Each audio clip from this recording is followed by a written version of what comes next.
դուրս էին բերում, հողը դառնում էր օգտագործելի։ Հիմա այդ դրենաժները փակ են, դրենաժները չեն աշխատում, ջուր էլ չունենք, որպեսզի այդքան հսկայական տարածքներ մենք լվանանք, ու այդ ամբողջ տարածքները մնացել են անջատի, անօգտագործելի, աղուտներ են արդեն, աղուտների են վերածվել։ Այսինքն այդ խնդիրը մենակ ջրի պակասը չի, դա բերում է իր հերթին, ջուրը ամեն ինչի հետ կապված է, դա իր հերթին բերում է հսկայական ցիկլիկ բաների, որ ամեն ինչի վրա ազդում է։ Ճիշտ է։ Իսկ ո՞նց կասեիք դա խմելու ջրի վրա ո՞նց է ազդել։ Բնակավայրեր, որոնք ունեին արտեզյան հորեր խմելու ջրի համար, օգտագործում էին, հիմա չկա տեղ ջուր։ Ու պատկերացրեք հիմա նոր ծրագրեր են անում, Գառնիից ջուրը տանում են, հասցնում են այդտեղ այդ բնակավայրերը, որ մարդիկ ջուր ունենան խմելու։ Իսկ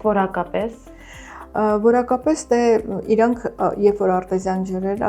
ջրեր լավ որակ էին, հիմա ինչքան իջնում ենք, այնքան ջրի խտությունը մեծանում է ու այդ հանքայնացումն է մեծանում, կոշտությունը մեծանում է ու արդեն նորմայից սկսում է բավականին շեղվել։ Ճիշտ է։ Կասեինք ուրեմն Արարատյան մարզում մենք բավականին շատ բարձր կոշտությամբ շատ բարձր չի, նորմայից, ասենք, եթե նորման 7 է, հիմա ունենք 10, նո արդեն դա համարվում է բարձր։ Իհարկե մենք հիմա մեր նորմերն էլ ենք փոխում, բայց չեք կարող ասել էլի թե մարդու օրգանիզմի վրա դեռ ազդեցություն ինչ կունենա, երիկամների վրա կունենա, նույն ատամների վրա հանգիստ կարող է այդ ազդեցությունը զգացվի ու մարդիկ ատամնաշարի խնդիր ունենան, ատամների փչանալու խնդիր ունենան։ Մեզ մոտ իհարկե այդ կապերը դեռ չեն էլ ուսումնասիրում, չի ուսումնասիրվում, ինչ էլ որ անում ենք, հիմնականում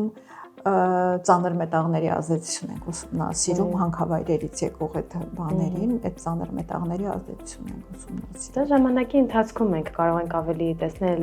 ինչ է արվում։ Շատ եմ լսում այս արտահայտությունը, որ ասում են դե մեր ջուրը լավն է, խմեցի, բան չեղավ, բայց դա էլ կարևոր է հասկանալ, որ մի օրում դա չի լինի, եթե բակտերիա է կամ այդպես խնդիր չի, մի օրվա մեջ չի, որ ազդեցությունը իհարկե,